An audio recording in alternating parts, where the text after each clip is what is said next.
ओम शांति। आज की मुरली है 6/12/2024। मीठे बच्चे, तुम अभी पुरुषोत्तम संगम युग पर हो। तुम्हें यहाँ रहते नई दुनिया को याद करना है और आत्मा को पावन बनाना है। प्रश्न है, बाप ने तुम्हें ऐसी कौन सी समझ दी है जिससे बुद्धि का ताला खुल गया? उत्तर है, बाप ने इस बेहद अनादि ड्रामा की ऐसी समझ दी है जिससे बुद्धि पर जो गॉडरेज का ताला लगा था वह खुल गया। पत्थर बुद्धि से पारस बुद्धि बन गए। बाप ने समझ दी है कि इस ड्रामा में हर एक एक्टर का अपना अपना अनादि पार्ट है। जिसने कल्प पहले जितना पढ़ा है वह अभी भी पढ़ेंगे, पुरुषार्थ कर अपना वर्षा लेंगे। ओम शांति। रूहानी बच्चों प्रति रूहानी बाप बैठ सिखलाते हैं। जब से बाप बना है तब से ही टीचर भी हैं, तब से ही फिर सद्गुरु के रूप में शिक्षा दे रहे हैं। यह तो बच्चे समझते ही हैं।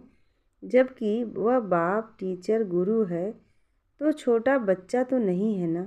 ऊंच ते ऊंच, बड़े ते बड़ा है। बाप जानते हैं यह सब मेरे बच्चे हैं। ड्रामा प्लान अनुसार पुकार भी है कि आ करके हमको पावन बनाओ, पावन दुनिया में ले चलो, परंतु समझते कुछ नहीं है। अभी तुम समझते हो पावन दुनिया सतयुग को, पतित दुनिया कलयुग को कहा जाता है। कहते भी हैं आ करके हमको रावण के जेल से लिबरेट करो, दुखों से छुड़ाकर अपने शांति धाम सुख धाम में ले चलो। नाम दोनों अच्छे हैं, मुक्ति जीवन मुक्ति या शांति धाम सुख धाम। सिवाय तुम बच्चों के और कोई की बुद्धि में नहीं कि शांति धाम कहाँ है, सुख धाम कहाँ होता है। बिल्कुल ही बेसमझ है। तुम्हारी एम ऑब्जेक्ट ही समझदार बनने की है। बेसमझों के लिए एम ऑब्जेक्ट होती है कि ऐसा समझदार बनना है, सभी को सिखलाना है। यह है एम ऑब्जेक्ट, मनुष्य से देवता बनना। यह है ही मनुष्यों की सृष्टि, वह है देवताओं की सृष्टि। सतयुग में है देवताओं की सृष्टि, तो जरूर मनुष्यों की सृष्टि कलयुग में होगी। अब मनुष्य से देवता बनना है तो जरूर पुरुषोत्तम संगम युग भी हो गया। वह है देवताएं, यह है मनुष्य। देवताएं हैं समझदार। बाप ने ही ऐसा समझदार बनाया है। बाप जो विश्व का मालिक है, भल मालिक बनता नहीं, परंतु गाया तो जाता है ना। बेहद का बाप बेहद का सुख देने वाला है। बेहद का सुख होता ही है नई दुनिया में और बेहद का दुख होता है पुरानी दुनिया में। देवताओं के चित्र भी तुम्हारे सामने हैं, उन्हों का गायन भी है। आजकल तो 5 भूतों को भी पूजते रहते हैं। अभी बाप तुमको समझाते हैं, तुम हो पुरुषोत्तम संगम युग पर। तुम्हारे में भी नंबरवार पुरुषार्थ अनुसार जानते हैं। हमारी एक टांग स्वर्ग में, एक टांग नरक में है। रहते तो यहाँ हैं, परंतु बुद्धि नई दुनिया में है। और जो नई दुनिया में ले जाते हैं उनको याद करना है। बाप की याद से ही तुम पवित्र बनते हो। यह शिव बाबा बैठ समझाते हैं। शिव जयंती मनाते तो ज़रूर हैं, परंतु शिव बाबा कब आया, क्या आकर किया, यह कुछ भी पता नहीं है। शिवरात्रि मनाते हैं और श्री कृष्ण की जयंती मनाते हैं। वही अक्षर जो श्री कृष्ण के लिए कहते वह शिव बाबा के लिए तो नहीं कहेंगे, इसलिए उनकी फिर शिवरात्रि कहते हैं। अर्थ कुछ नहीं समझते तुम बच्चों को, तो अर्थ समझाया जाता है। अथाह दुख है, कलयुग के अंत में फिर अथाह सुख होते हैं। सतयुग में यह तुम सब बच्चों को अभी ज्ञान मिला है। तुम आदि मध्य अंत को जानते हो। जिन्होंने कल पहले पढ़ा है वही अब पढ़ेंगे। जिसने जो पुरुषार्थ किया होगा वही करने लगेंगे और ऐसा ही पद भी पाएंगे। तुम्हारी बुद्धि में पूरा चक्र है। तुम ही ऊंच से ऊंच पद पाते हो, फिर तुम उतरते भी ऐसे हो। बाप ने समझाया है यह जो भी मनुष्यों की आत्मा है माला है ना, सब नंबरवार आती है। हर एक एक्टर को अपना अपना पार्ट मिला हुआ है। किसी की समय किसी को क्या पार्ट बजाना है, यह अनादि बना हुआ है, बना बनाया ड्रामा है जो बाप बैठ समझाते हैं।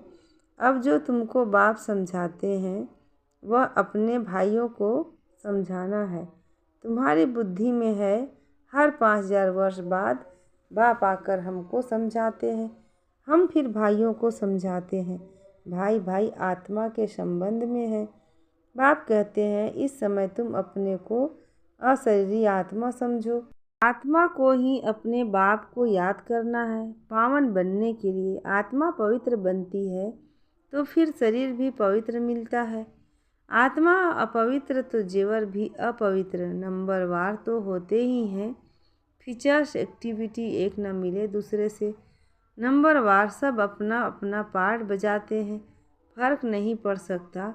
नाटक में वही सीन देखेंगे जो कल देखी होगी, वही रिपीट होगी ना। यह फिर बेहद का और कल का ड्रामा है। कल तुमको समझाया था, तुमने रजाई ली फिर रजाई गंवाई। आज फिर समझ रहे हैं हो रजाई पाने के लिए। आज भारत पुराना नर्क है, कल नया स्वर्ग होगा। तुम्हारी बुद्धि में है, अभी हम नई दुनिया में जा रहे हैं। श्रीमत पर श्रेष्ठ बन रहे हैं, श्रेष्ठ जाकर श्रेष्ठ सृष्टि पर रहेंगे। यह लक्ष्मी नारायण श्रेष्ठ हैं तो श्रेष्ठ स्वर्ग में रहते हैं, जो भ्रष्ट हैं वो नर्क में रहते हैं। यह राज तुम अभी समझते हो। इस बेहद के ड्रामा को जब कोई अच्छी रीति समझे तब बुद्धि में बैठे। शिवरात्रि भी मनाते हैं परंतु जानते कुछ भी नहीं है। तो अब तुम बच्चों को रिफ्रेश करना होता है, तुम फिर औरों को भी रिफ्रेश करते हो। अभी तुमको ज्ञान मिल रहा है, फिर इस गति को पालेंगे। बाप कहते हैं मैं स्वर्ग में नहीं आता हूँ, मेरा पाठ है ही पतित दुनिया को बदल पावन दुनिया बनाना। वहाँ तो तुम्हारे पास कारून का खजाना होता है, यहाँ तो कंगाल हैं, इसलिए बाप को बुलाते हैं आकर बेहद का वर्षा दो। कल्प कल्प बेहद का वर्षा मिलता है, फिर कंगाल भी हो जाते हैं। चित्रों पर समझाओ तब समझ सकें। पहले नंबर में लक्ष्मी नारायण, फिर 84 जन्म लेते मनुष्य बन गए। यह ज्ञान अभी तुम बच्चों को मिलता है। तुम जानते हो आज से 5000 वर्ष पहले आदि सनातन देवी देवता धर्म था, जिसको वैकुंठ पैराडाइज डीटी वर्ल्ड भी कहते थे। अभी तो नहीं कहेंगे, अभी तो डेविल वर्ल्ड है। डेविल वर्ल्ड की इंड, डीटी वर्ल्ड की आदि का अब है संगम। यह बातें अभी तुम समझते हो और कोई के मुख से सुन न सको। बाप ही आकर इनका मुख लेते हैं। मुख किसका लेंगे समझते नहीं। बाप की सवारी किस पर होगी? जैसे तुम्हारी आत्मा है कि इस शरीर पर सवारी है ना, शिव बाबा की अपनी सवारी तो है नहीं, तो उनके मुख जरूर चाहिए, नहीं तो राज्य कैसे सिखाएं? प्रेरणा से तो नहीं सिखाएंगे। तो यह सब बातें दिल में नोट करनी है। परमात्मा की भी बुद्धि में सारी नॉलेज है ना, तुम्हारी भी बुद्धि में यह बैठना चाहिए। यह नॉलेज बुद्धि से धारण करनी है। कहा भी जाता है तुम्हारी बुद्धि ठीक है ना। बुद्धि आत्मा में रहती है, आत्मा ही बुद्धि से समझ रही है। तुम्हारी पत्थर बुद्धि किसने बनाई? अभी समझते हो रावण ने हमारी बुद्धि क्या बना दी है। कल तुम ड्रामा को नहीं जानते थे, बुद्धि को एकदम गॉडरेज का ताला लगा हुआ था। गॉड अक्षर तो आता है ना। बाप जो बुद्धि देते हैं वह बदल कर पत्थर बुद्धि हो जाते हैं, फिर बाप आकर ताला खोलते हैं। सतयुग में है ही पारस बुद्धि, बाप आकर सबका कल्याण करते हैं। नंबरवार सबकी बुद्धि खुलती है, फिर एक दो के पीछे आते रहते हैं। ऊपर में तो कोई रह न सके, पतित वहाँ रह न सकें। बाप पावन बनाकर पावन दुनिया में ले जाते हैं। वहाँ सब पावन आत्माएं रहती हैं। वह है निराकारी सृष्टि। तुम बच्चों को अभी सब मालूम पड़ा है, इसलिए अपना घर भी जैसे बहुत नज़दीक दिखाई पड़ता है। तुम्हारा घर से बहुत प्यार है। तुम्हारे जैसा प्यार तो कोई का है नहीं। तुम्हारे में भी नंबरवार हैं। जिनका बाप के साथ लव है, उनका घर के साथ भी लव है।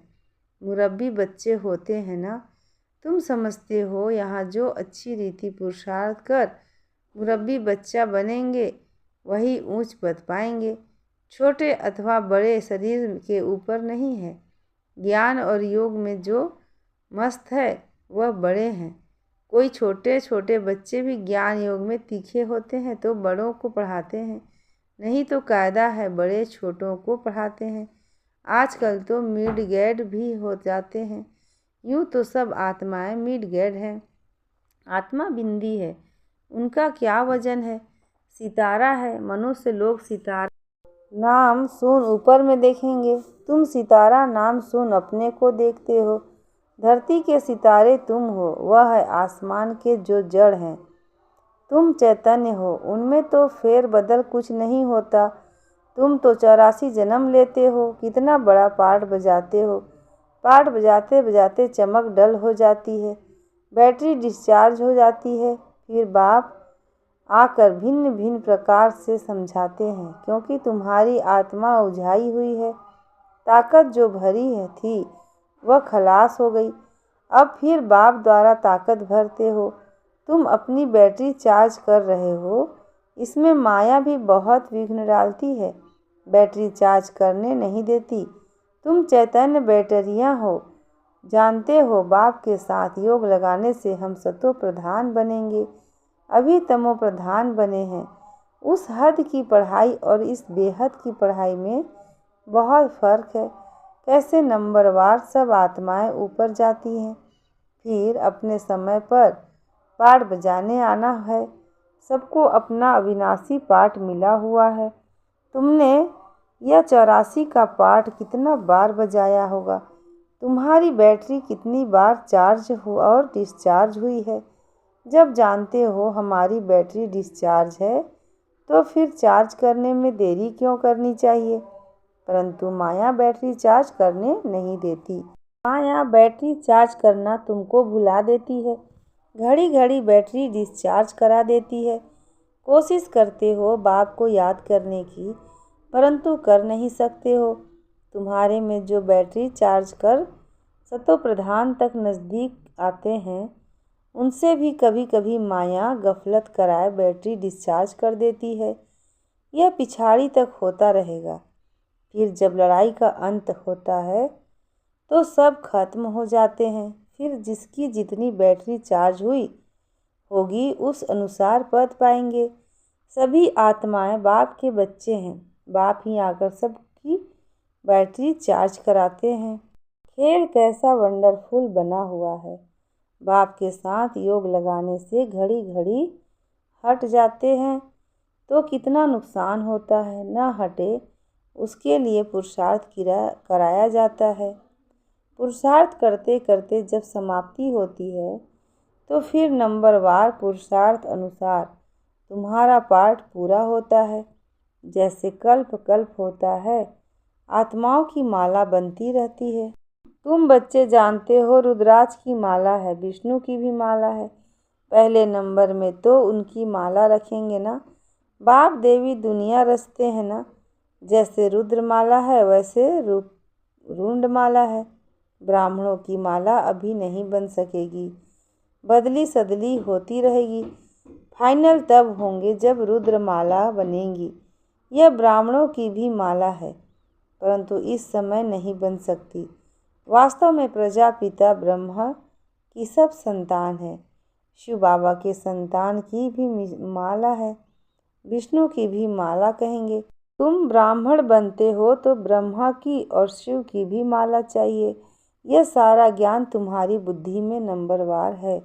सुनते तो सभी हैं, परंतु कोई का उस समय ही कानों से निकल जाता है। सुनते ही नहीं, कोई तो पढ़ते ही नहीं। उनको पता ही नहीं भगवान पढ़ाने आए हैं, पढ़ते ही नहीं हैं। यह पढ़ाई तो कितना खुशी से पढ़ना चाहिए। अच्छा। मीठे मीठे सिक्की लधे बच्चों प्रति माता पिता बाप दादा को याद प्यार और गुड मॉर्निंग। रूहानी बाप की रूहानी बच्चों को नमस्ते और हम रूहानी बच्चों की रूहानी माता पिता बाप दादा को याद प्यार गुड मॉर्निंग और नमस्ते। शुक्रिया बाबा। धारणा के लिए मुख्य सार। पहला, याद की यात्रा से आत्मा रूपी बैटरी को चार्ज कर सतो प्रधान तक पहुंचना है। ऐसी कोई गफलत नहीं करनी है जो बैटरी डिस्चार्ज हो जाए। दूसरा है, मुरब्बी बच्चा बनने के लिए बाप के साथ साथ घर से भी लौ रखना है। ज्ञान और योग में मस्त बनना है। बाप जो समझाते हैं वह अपने भाइयों को भी समझाना है। आज का वरदान है, एक बाप को अपना संसार बनाकर सदा एक की आकर्षण में रहने वाले कर्म बंधन मुक्त भव। एक बाप को अपना संसार बनाकर सदा एक की आकर्षण में रहने वाले कर्म बंधन मुक्त भव। सदा इसी अनुभव में रहो कि एक बाप दूसरा न कोई, बस एक बाबा ही संसार है और कोई आकर्षण नहीं, कोई कर्म बंधन नहीं, अपने किसी कमजोरी संस्कार का भी बंधन ना हो। जो किसी पर मेरेपन का अधिकार रखते हैं उन्हें क्रोध या अभिमान आता है, यह भी कर्म बंधन है।